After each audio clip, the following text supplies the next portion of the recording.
Hi there, everybody. Welcome to Conversations with MM. This is Marivir Montibon, and today we are celebrating Mother's Day. So, shout out to all moms. Hi to my mom, and thank you, mommy, for your love and care for me and all of my brothers and my sister. Thank you. She is in California, and hopefully, she's enjoying her day. So today I am honored to have a very two women, a mother and a daughter, who are so amazing. They are historical people because they are descendants of the Jewish diaspora in the Philippines. And I am just so lucky to have them with me today. And they are going to talk about history and personal anecdotes of women in their lineage, and how history has connected the Israeli people and Filipino people, and that has resulted in saving of lives and friendships, and surviving and thriving in this current world. So I would like to introduce my special guest, and one is from the daughter is from Israel, is in Israel. Her name is Eleanor Goldfarb. And Eleanor, I'd like to welcome you. Thank you for joining us today, and hope you're doing well there in Israel. Eleanor is from New York, and she is a middle school student, an eighth grader, and she is joined by her mom, Sharon Bilar-Goldfarb. Hi, Sharon. Hello. Welcome. Thank you Sharon for is a having me. lawyer, and she is an estates and trust lawyer in New York, and she is a private practitioner, and also she's a co-teacher for history, and she teaches French in Manhattan. So welcome and thank you, and happy Mother's Day to you, Sharon. Thank And you. Happy Mother's Day to everyone watching. thank you It's an so much. honor. It's an honor to have you. My gosh, ladies and gentlemen, I met Eleanor when she entered the Philippine consulate at the on Fifth Avenue when we had a an opening of a photo exhibit. That was a few months ago, like 2 months ago, I remember. And she told us, including Consul General Sinin Mangalili, that her grandma was born in the Philippines. And oh, we were so happy to hear that. And here we are having this conversation now. So I'd like to chime in to Eleanor. Eleanor, what are you doing there in Israel? The last time I saw you, you were on Fifth Avenue.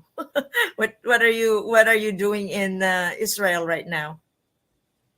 Well, today we Yes. started with a hike at Ein Ginnen, Uh-huh. which is a national park in Israel with a beautiful landscape of rocks, and there's waterfalls and caves Mm-hmm. around. Then we went to the Dead Sea, Oh. which is which was a lot of fun because when you go to the Dead Sea, because of the salt, you're able to float. Mm-hmm. It's a lot of fun to be with your friends floating in the water in Israel, in the Dead Sea. Amazing. Is this a education tour by your school? Many of the activities are educational. We learn about Mm-hmm. Israel. We learn about Israel's history, and like Uh-huh. tomorrow we're going to Yad Vashem, which is a Holocaust organization. But today, when we went to the Dead Sea, it was for fun Mm-hmm. and just to have the nice experience in Israel For how long will you be there for? until Sunday night. So you come back to New York. Yes. So I was so excited when you showed to us your final research on history, and you chose the topic of Jewish diaspora to the Philippines.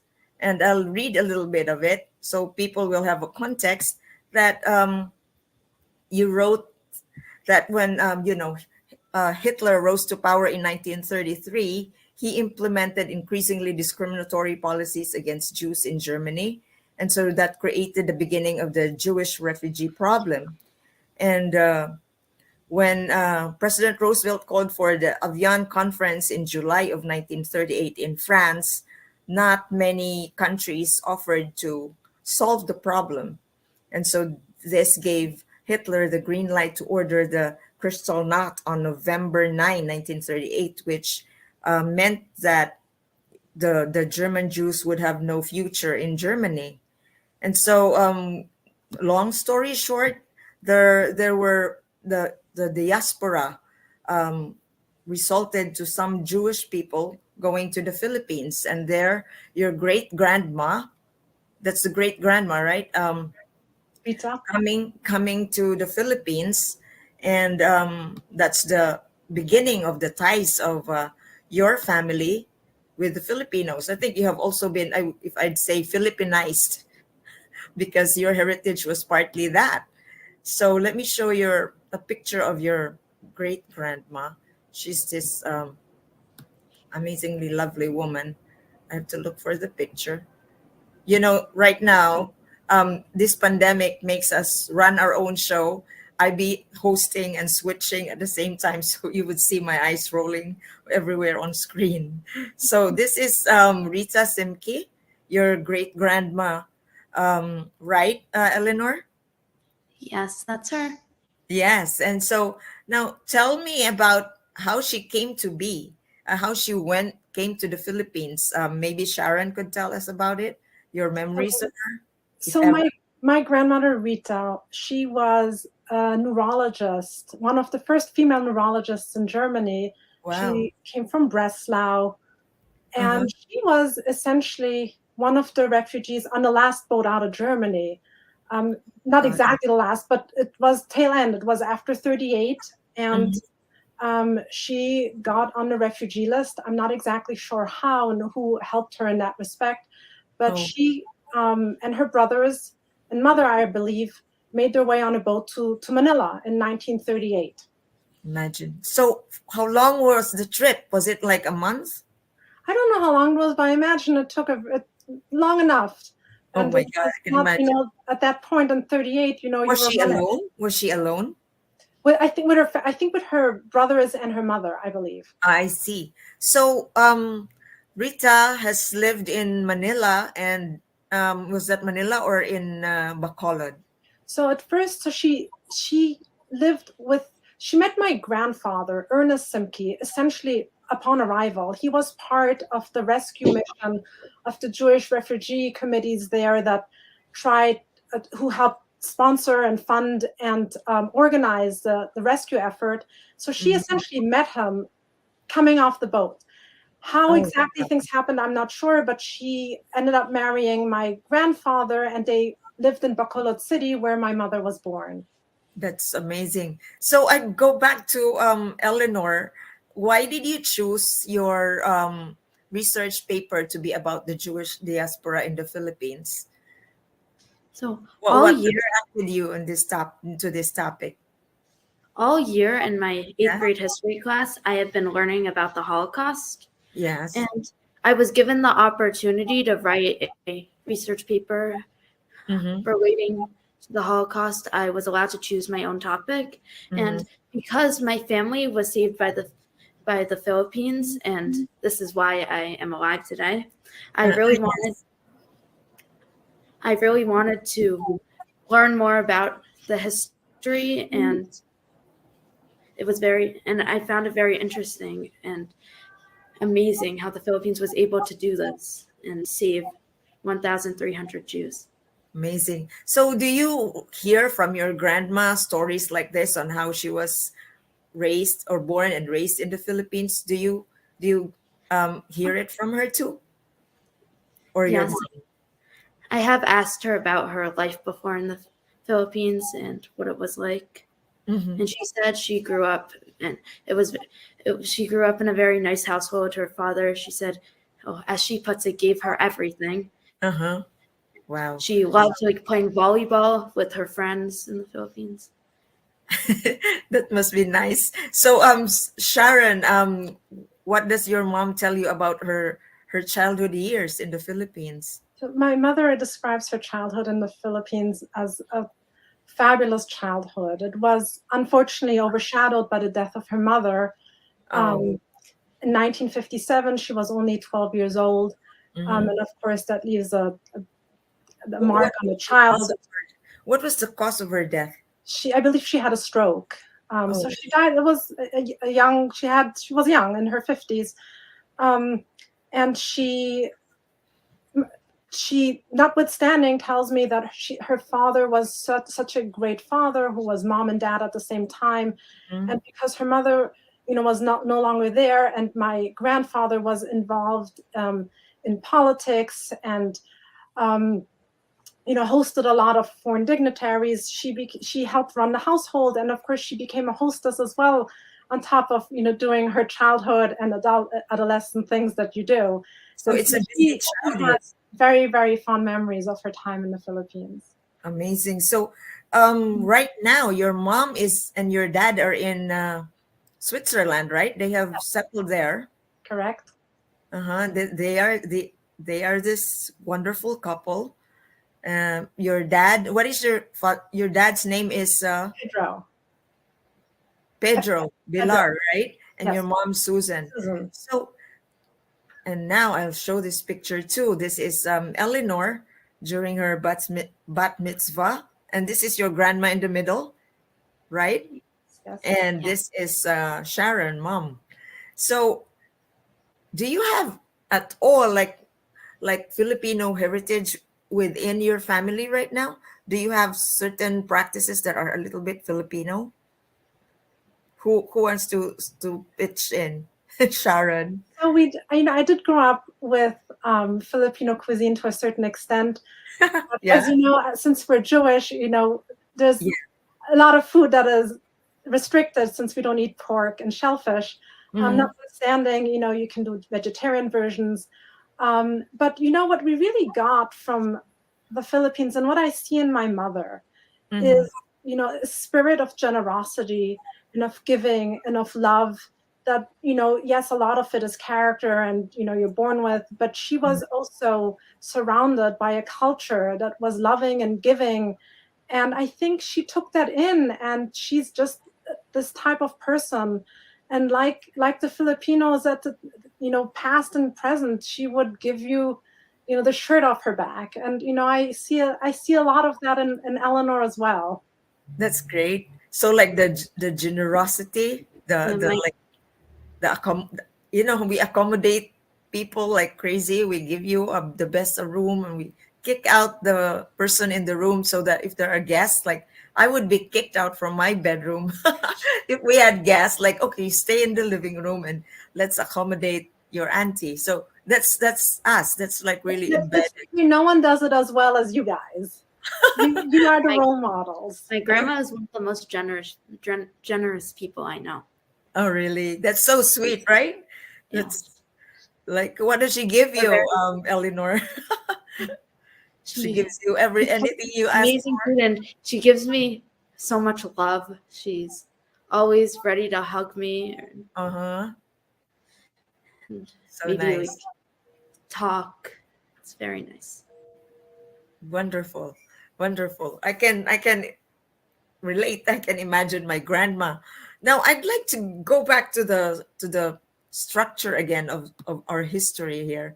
Like it was because of the policy of President Manuel Quezon that opened up the borders of the Philippines, and also through High Commissioner Paul McNutt, that the Jewish people were welcomed to the Philippines. So, is there any what can you point out into this situation, Sharon, where the other countries except the Philippines were welcoming to the Jewish people? What how does that resonate with you? Well, it was really the efforts and partnership of Paul McNutt and President Quezon. Um, it was, and plus, the Jewish community, with the help of the American Jewish community as well, Mhm. who would help fund, the rescue mission. But it really was Quezon who saw it in a way as a sacred mission to Mhm. help the Jewish people, the German Jews, the Austrian Jews who he saw, in the 30s, were in dire straits and had nowhere to go. And, the question was explored, why the Philippines, why him? When other countries shut their doors, when other countries did not want to help, what motivated him? And it really was, as we see from the research of his personality, he understood what it meant to be an underdog during the Spanish subjugation. He understood that when people need help, that it is, the right thing to do. Mm-hmm. And he was also, let's not forget, from what I heard, he was a very good Catholic who saw it as his religious duty to help whenever he could. Mm-hmm. And with Paul McNutt, he, again, those two, had no skin in the game. They did this out of the generosity of their hearts. Paul McNutt was open to the idea, and he had, maybe he was influenced by Jewish friends. He had them, as far as I know, but he was motivated to do what he could to help as well. And it was really through their efforts that they succeeded to a certain extent. They could only do it until 1941, and then with the Germans attacking the Soviet Union in 1941 and the Japanese bombing the Philippines in 1941, it became very difficult. But until then, Quezon, I understand, was willing to take thousands and thousands of refugees. Mm-hmm. But only 1,300 were admitted because what could have caused this? There was no logistical or financial problem to this?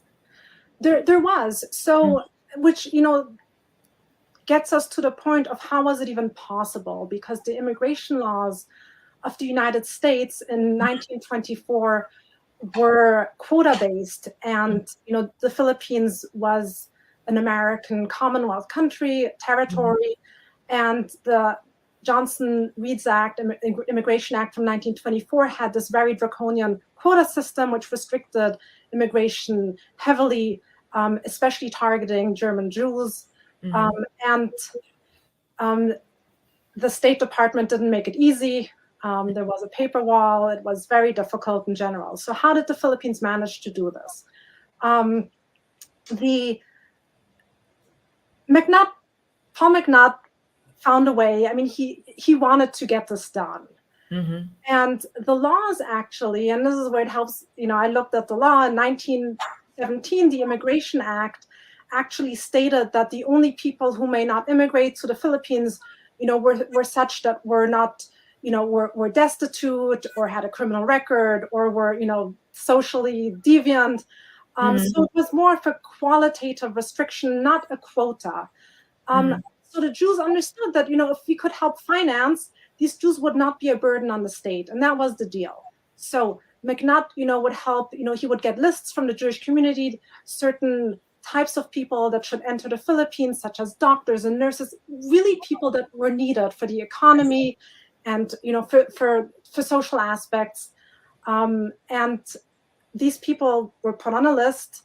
It was, I think, the Jewish community helped, and Paul McNutt helped get the visa. I think that was a very intelligent way of addressing immigration, like saving lives and looking at the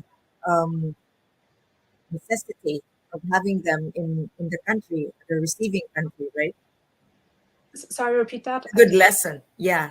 Yeah. Oh, and also just to mention that in the Immigration Act from 1917 explicitly stated that this shall apply to Commonwealth territories, versus the 1924 Act did not. So that was the legal hook to at least, to not be in violation of the law. So that was smart of the two of them. Yes. Amazing. So I understand your mom left when she was 18 and went to Israel, right? Correct. That was where she met your dad. Yes. And so how was that love story unfolding? Well, so my mother left when she was 18 after finishing high school. But always came back every year. Her family stayed. Her father was there. Her brother was still there. She went to university in Jerusalem, the Hebrew University. And that's where she met my father, who came, he was born in Argentina and Buenos Aires, and via Germany came to Jerusalem as well. They met there. The love story unfolded. They stuck it out during the Six-Day War there, got married in 1969. But my mother wanted to get married in the Philippines, and that's what happened. She had the very last wedding at Temple Emil, the synagogue in Manila, on Taft Street, which is no longer there. It moved to Makati, but hers was the very last Jewish wedding there. That's so historical, isn't it? Yes. So why did you think she decided to get married in the Philippines? I understand she has Filipino citizenship too, right? Yes. Her heart is there.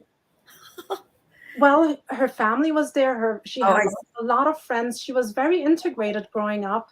And it was, you have to understand, for these German Jewish refugees and their families and descendants, the Philippines wasn't just a host country. It was their home. It was where they were received with open hearts. It was where they could thrive. There was no separation in the sense that the refugees were there, the Filipinos were there. They mixed and they loved it, and they felt so welcomed and blessed to be there. And a lot of my understanding is a lot of these German Jews who arrived, they kept close ties. They go back to the Philippines, and they feel very, very warmly. They call it their home away from home at this point. They really felt like this is a very important part of their life. That's amazing. So it's like I would be proud to hear that. Like, our culture of inclusivity is so imbibed by you, by your family, and that's a good influence, I suppose. For sure. And how about Eleanor? Do you feel like you have an inclusive kind of heritage and culture and practice personally too, Eleanor? Because my family is Filipino, and we all have, as my mother mentioned before, we all have this spirit of generosity that came from the Philippines. I've been raised to always be generous and to help those in need also. So I'm really grateful that I've been raised that way. So I'm able to help people and be kind to people. So sweet to hear from you, Eleanor. So now let's switch into the mother-daughter dynamic between the two of you, since it's Mother's Day. So what is the major influence that your mom has given you, Eleanor? What have you become, you think, that your mom was being responsible for doing? So she inspires me to always work harder, because she's always working very hard, and she tries her best at everything, which makes me want to try my best at everything. Oh, great. So she has determination to always be her best, and she's passed that on to me as well. So I'm always trying to achieve more. Amazing. So now you're traveling on your own, but I think with a lot of fun, because you're with your classmates, and it's I know the energy of an educational tour with your classmates. So how are you doing there? Are you enjoying it? What's your takeaway so far being there without your family or your mom? I've been having an amazing time, because I've been experiencing all sorts of new things that I've never done before, and it's very different to be with your friends than with your family. Because when you're with your friends, it's more you're together, like It's more exciting. it's more exciting with your friends, but when you're with your family, it's also very nice because you get to bond even more. Mm-hmm. So tomorrow, what is your schedule? What are you going to see tomorrow? Where are you going? Tomorrow I'm going to Yad Vashem, and then the Kotel before Shabbat, Uh-huh. and Yeah, we're having Shabbat tomorrow, which is gonna take Shabbat. a long time. So we have to prepare before. So tomorrow's kind of like a relaxed day. Oh, great. So everything's exciting. I can remember getting into educational tours before in high school, and those memories stick with you forever. So make the most of it. Amazing memories with my friends. Yes, great. So Sharon, what's your message or takeaway for on this Mother's Day, and how did your mom help you shape the person that you are right now? My mother is a great influence in my life and always has been. We've always been very, very close Mm-hmm. to her. Even now, I speak to her multiple times a week if I can. Sometimes Really? once a week, but I call when I can. Uh-huh. And I share my life with her, and she shares hers. And how has she been? You know, my mother is one of the sanest people I know, in the sense that she just is. She's a good soul. She is a person who does not speak ill of anyone. She's a person who gives people the benefit of the doubt. Uh-huh. Um, she's just all around. She's just a good soul. And she's a beautiful woman too. I see the picture flashing up. Yes. You know, she is my Gorgeous. role model in many ways. She Uh-huh. has always inspired me, believed in me, Uh-huh. and helped me grow to become the person I am. And she's helped me become a mom. Remember, my mother did not have a mother. She died when Yeah. she was Oh, 12. So she yes. did not have a role model herself. And Mm. here she is, I have a brother. She raised two children. Mhm. And she was always, an anchor in my life. And she did a very good job. Amazing. I hope What you is hear your that because you did. Oh my gosh. So what is your wish for Eleanor on this Mother's Day being her mom? My wish What's for the biggest challenge and inspiration? Eleanor is a diamond in the rough. She is Mm. beautiful inside and out. And I don't worry at all about her because she is super strong and determined. She is kind and she is smart, and she'll do right for herself and right for others. She has a good balance of knowing how to navigate life, and she's only 14. And I give you an example. So she's now in Israel for her first time traveling. Essentially she's about a group, but I had very little to do with this. And I gave her the packing list. She packed by herself. She shopped by herself. She got it all done, and she did it well. There was no last minute anything. And she went off like a champion, and not even worried for 1 minute about how she conducts herself, or how, her safety or anything, because I know she's very responsible. I know she's in good hands. And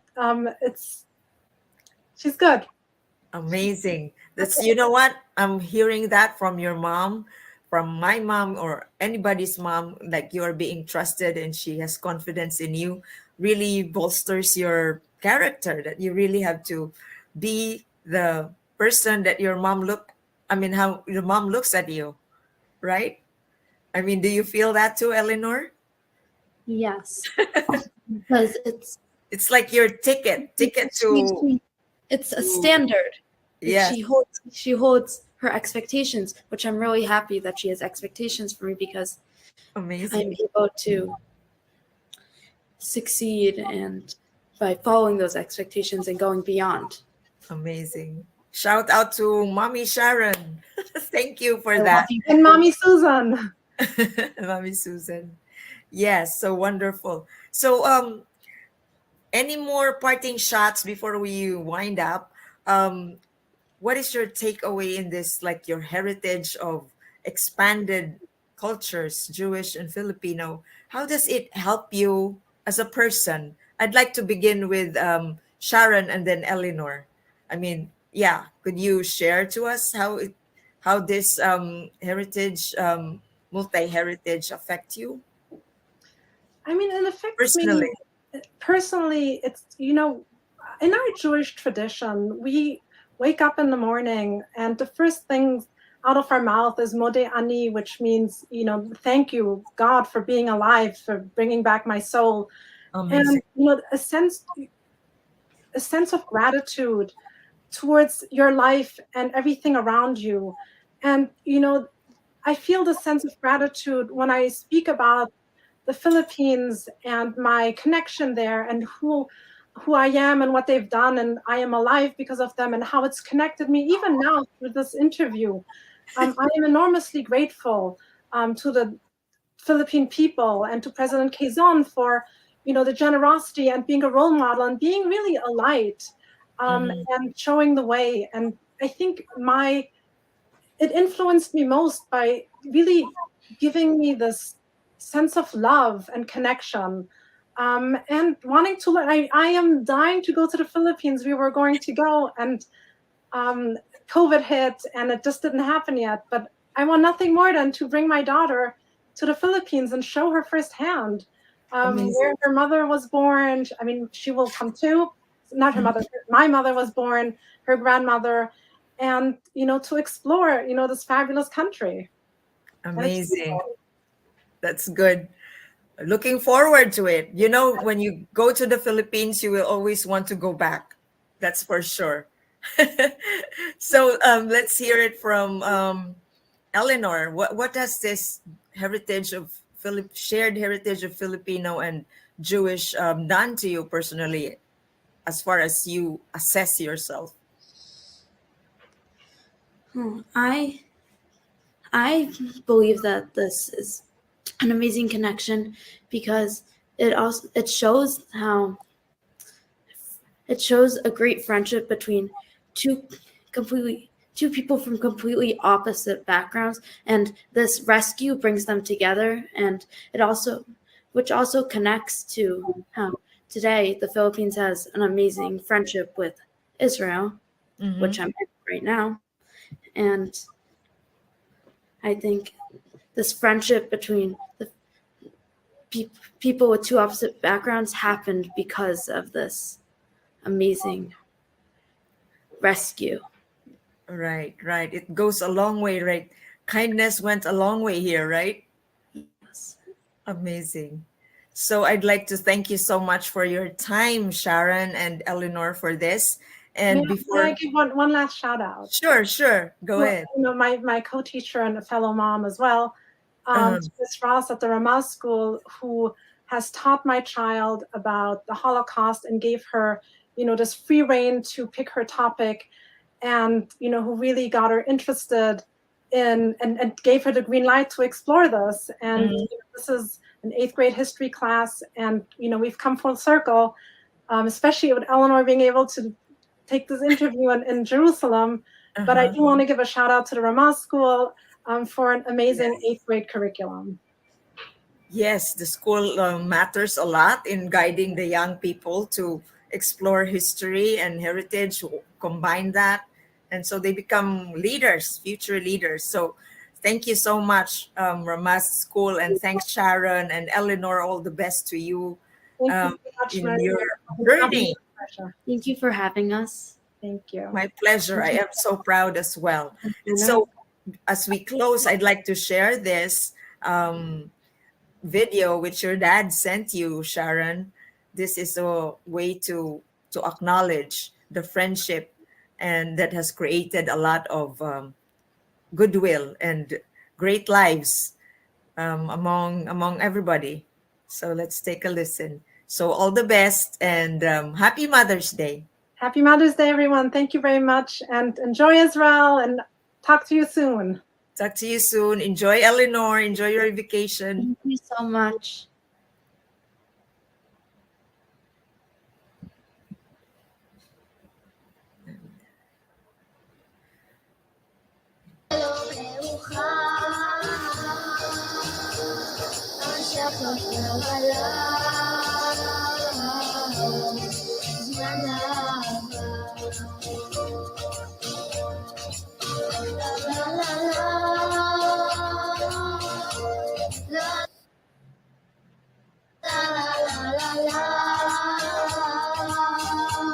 La la la la la la.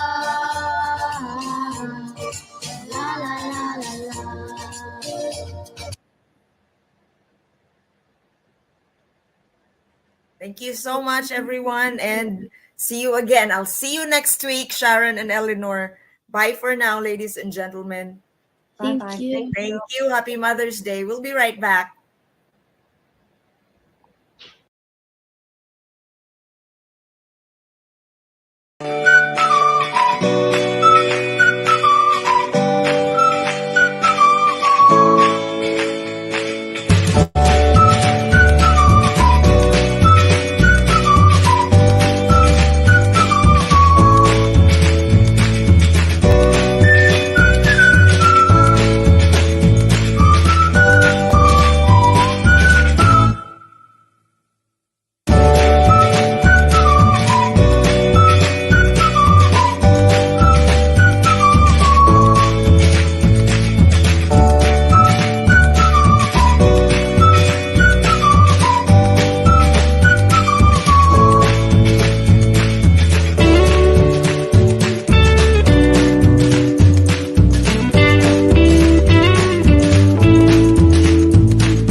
Hi there. Welcome back to the second portion of our episode today, Mother's Day special. This is Marivir Montebon here in New York. And a while ago, you just had seen our conversation with Sharon and Eleanor Goldfarb.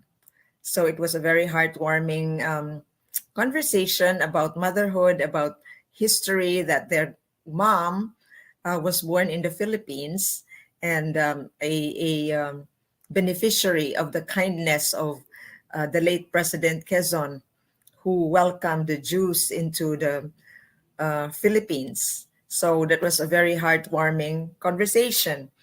And today we also debut a new segment of Conversations with MM. And I am so honored that finally we have a community outreach. You know, right now there's a lot of problems socially, personally. So we thought of coming up with a segment where you can express your feelings without having to fear or to be anxious about it. Just express it. And I'm so happy to have with me in the show Miss Nieva Quezon Burdick. But let's show this, and then we'll have her with us in a short while. Take a look at our debut presentation.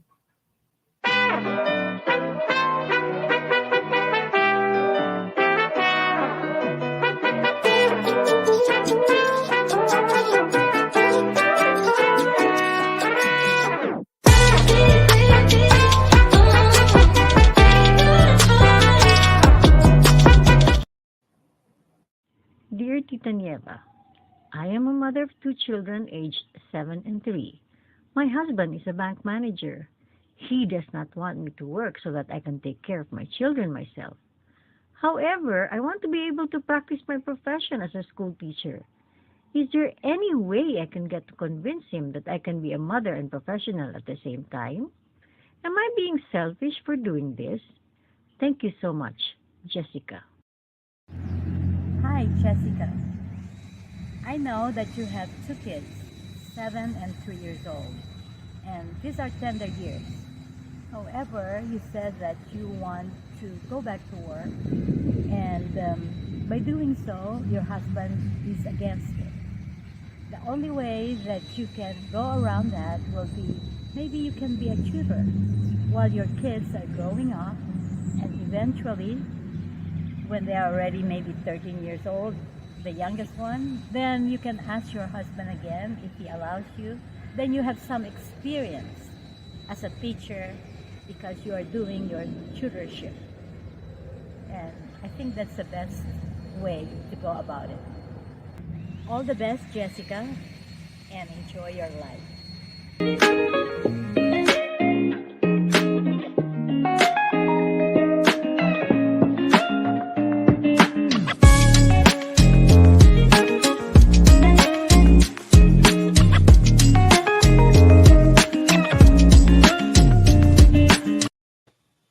There you go.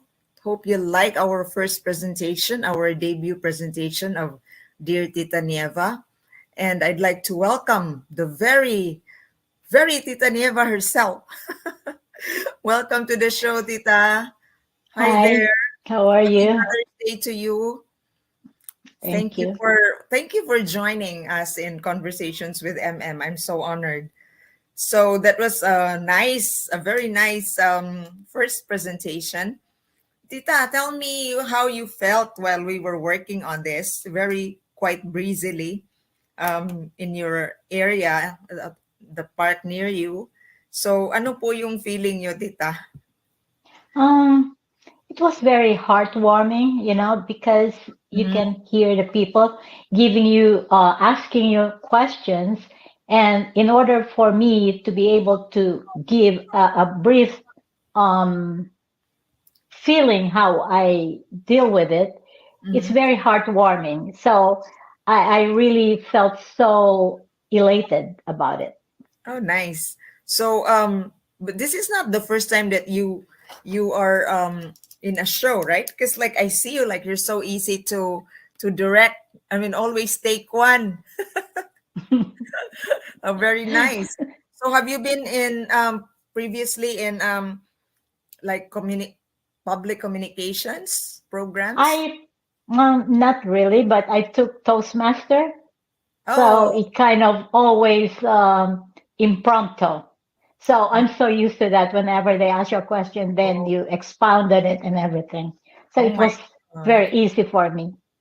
I know because like it's you're so easy to you can articulate immediately and in a very confident way. So I'm so happy that we're finally working together, not just like always going out for happy.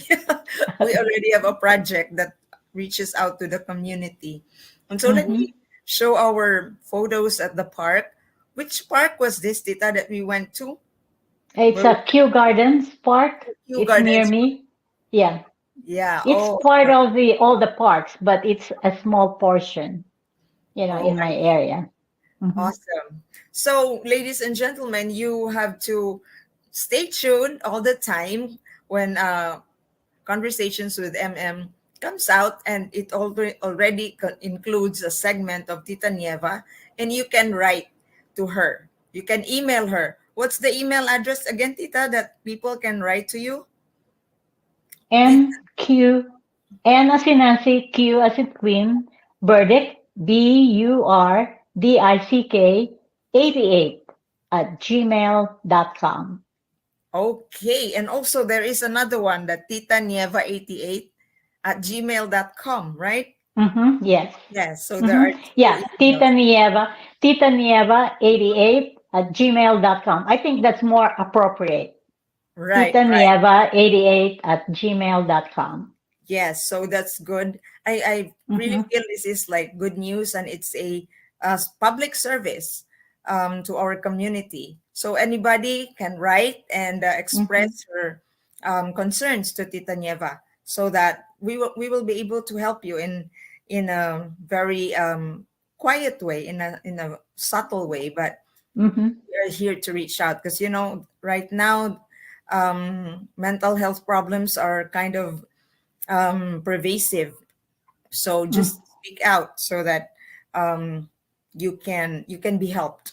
Just say that you need help.